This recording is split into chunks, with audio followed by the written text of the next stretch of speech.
The offset path is part of the drawing suite. It can be found on the left-hand toolbar. Simply select the geometry you wish to offset, then select the offset tool. The dialog will open up. You can flip from an inside to an outside offset.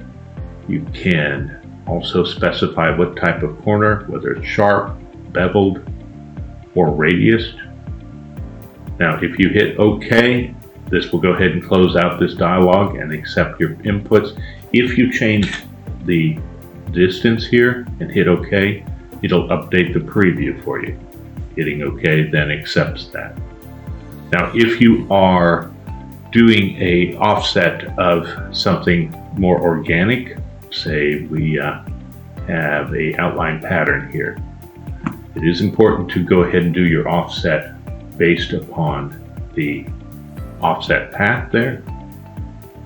If we were to convert this path to editable geometry and then attempt to offset that, you can kind of see we get into some crossing over points.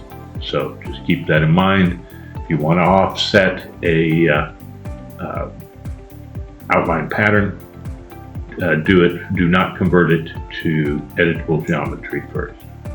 And this is the offset tool.